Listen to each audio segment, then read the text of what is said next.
I've known Janet for quite a number of years, but never really looked at a portfolio.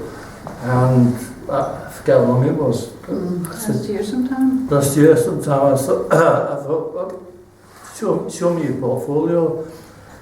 And when she opened it up, I just went, wow, somebody has to see this body of work, because she's kept every single drawing she's ever done, I think. And this is not all of it. There's still some stuff buried. So yeah, you can see the breadth from the, how old are we in the photograph down there? Oh, 15? 18? 17, 18 from the fantastic stitchwork. She made that green dress when you were that age, yeah? Yeah. And then those sketches there, I just thought they're fantastic. And that was in the first year? Yeah, first year at Art College. Art College, and so on. And even into the weave and printed textiles, the breadth, you know, of what she studied at Ravensbourne, yeah. You know, it's just incredible. And then she made this.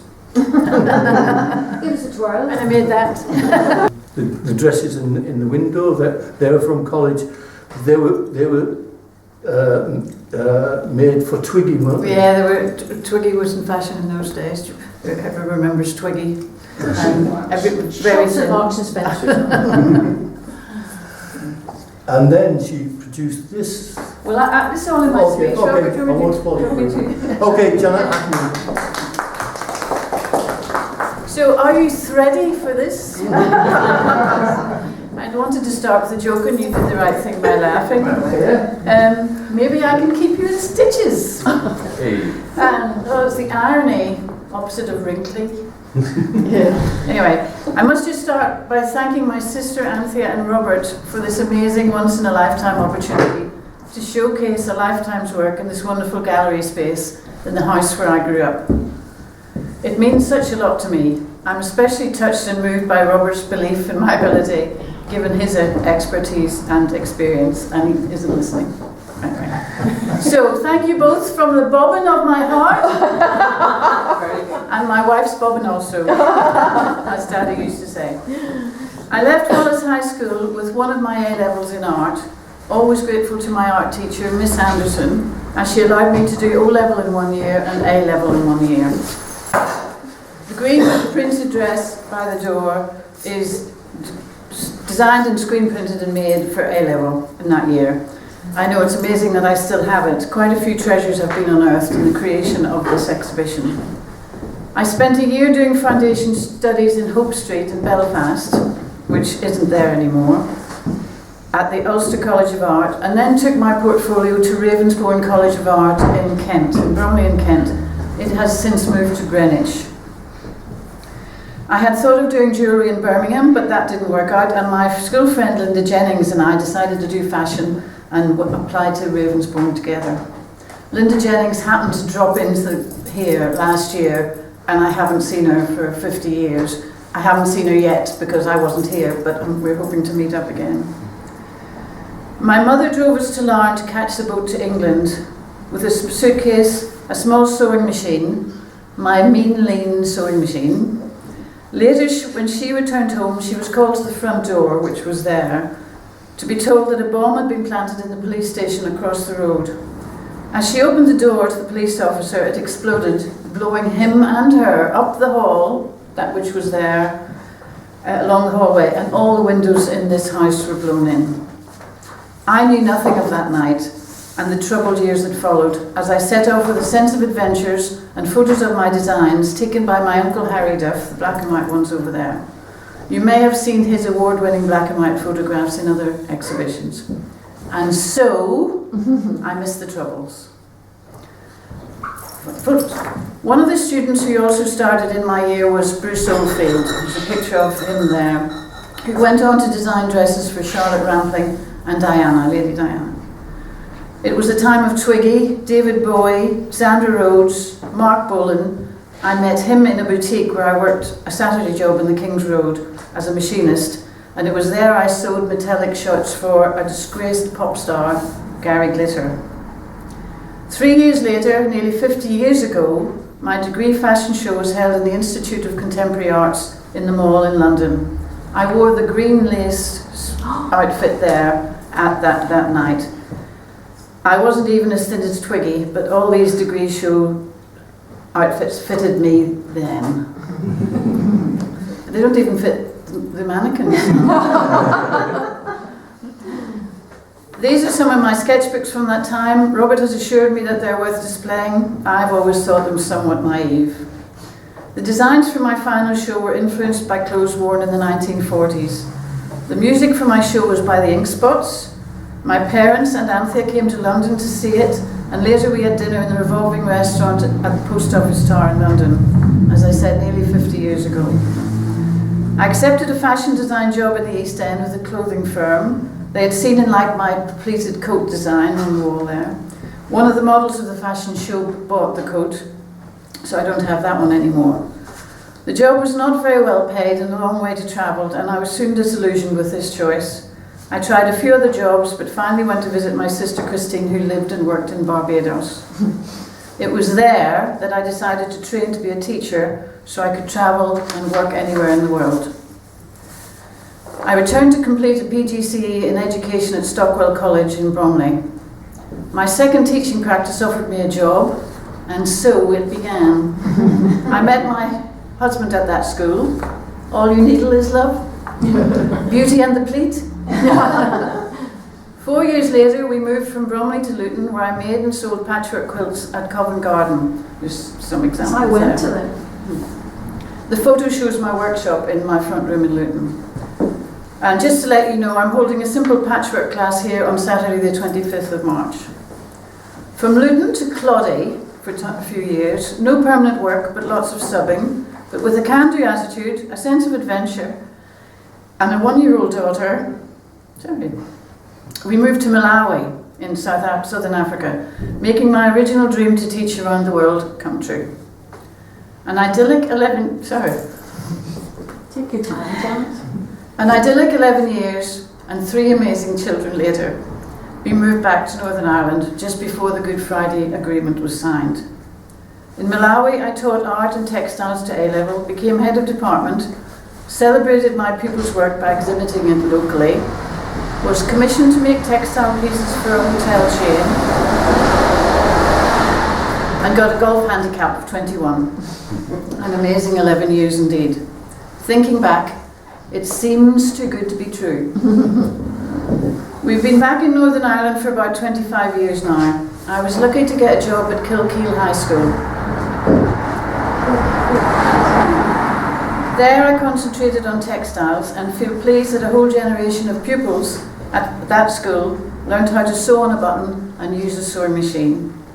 Mine and their favourite lesson was making cushions out of fabric which they had baticked. My Mournstone wall on that picture, the Mournstone wall, is from that period where the stones were cut out of batik material and appliqued onto linen. In 2007, Sarah commissioned me to make her wedding dress. It was a joint design work, and it's here, and she looked fabulous in it, so very pleased with that. I joined the Northern Ireland Embroidery Guild at that time, a wonderful organisation which promotes all sorts of textile work by exhibiting and holding talks by visiting well-known international practitioners. And I'm not biased. Binding. In fact, they're holding March's meeting here next Saturday, and the afternoon workshop is to be the making of a Georgian pocket. The latest stage of my life began when I retired, when I got my state pension at 62. I bought a computerized sewing machine with dreams of experimenting with all it can do. The snowdrops picture on the wall there is an example. I took a photograph of the snowdrops, digitized it, and then fed it into the sewing machine, and then changed the thread and watched it sew. Mostly I stitch commemorative pieces, such as for the birth of a baby or a wedding. I design it on my computer in the digitizing program, save it to a memory stick, and then put it into the machine. The decoration on the 18th century waistcoat, which Robert is wearing so gracefully, is done by using this method. But then I started climbing mountains and gardening and other outdoor activities which keep me fit. I don't know when I ever had time to work. One of the distractions from developing my textile career further was becoming a volunteer at Castle Ward. This has led to my obsession with Georgian costumes. As you can see, Castle Ward often holds costume days when we dress up in character and delight the visitors. The character I like to dress up in is a Mrs. Delaney, who married into money twice, hobnobbed at court, lived in Dublin and visited Castle Ward. She was an accomplished artist and invented the unusual technique of collage. She hand-cut coloured papers, gluing them onto black backgrounds, unusual at the time, depicting biologically correct flowers, and there's books written about her. I have to mention 2020 and the lockdown. I arrived back from a trip to New Zealand just as it was announced. Scrubs were needed by hospitals and care homes. The enthusiasm of the many volunteers who got involved with making them was truly impressive. Sewing machines were brought out of attics and dusted down. They were bought online. Fabric was donated from businesses, duvet covers were collected. Anything that could be washed at 60 degrees was used. People were downloading the pattern online, printing it out, sellotaping it together, and then using their living room floors as a cutting space.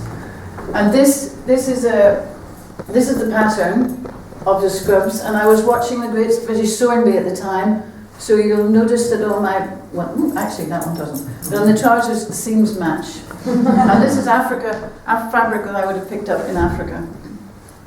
And the quilt that I'm going to talk about that now. We met in car parks to distribute the fabric. I got involved in cutting out the scrubs ready to sew because people crawling around on the carpet wasn't very efficient and really good, so I would cut them out on my dining room table, roll them up, get them ready with instructions, and then hand them out to people who would just then sew them. All organised through Facebook, the details of my group in South Down are written on the press release. We made a significant quilt when we finished. I sewed together everyone's embroidered piece.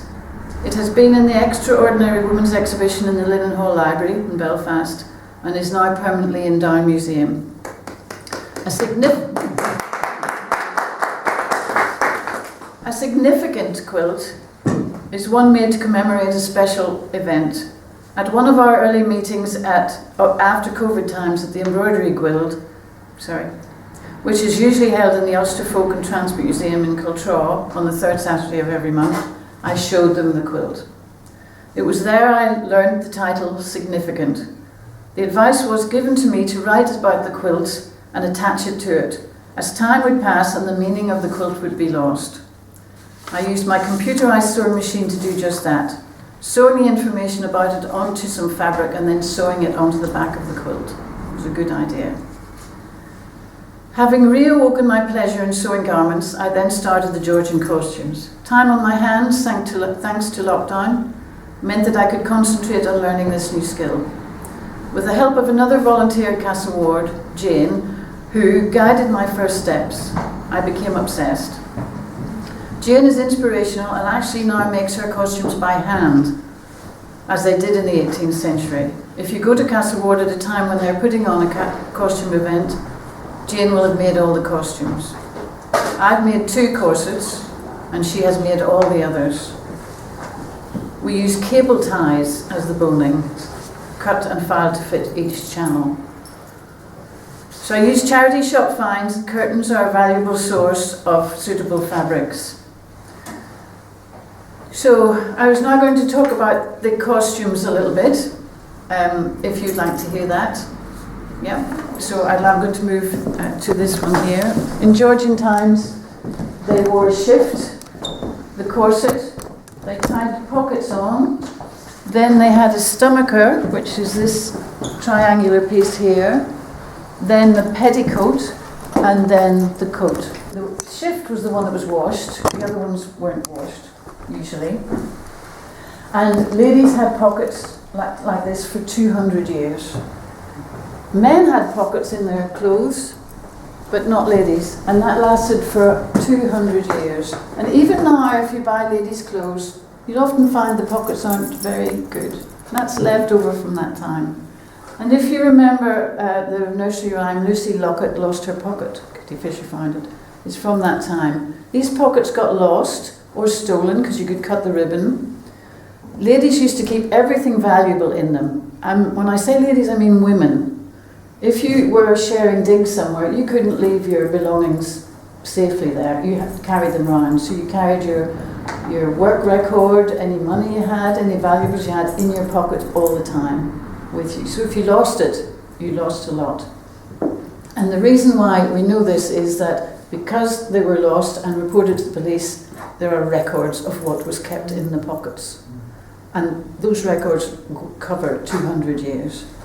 And it was only when dresses started to become straight in outline and pockets couldn't be worn under that, ladies started carrying bags with them instead, whereas men carried on having pockets put in their suits. So it's just interesting to know that that's something that's still even hanging around today. So, once again, I must thank Robert and Anthea for their support. Also Zara and Mags, a great team and a wonderful gallery. And tonight I'm going to celebrate by having a pin and tonic. Thank you very much.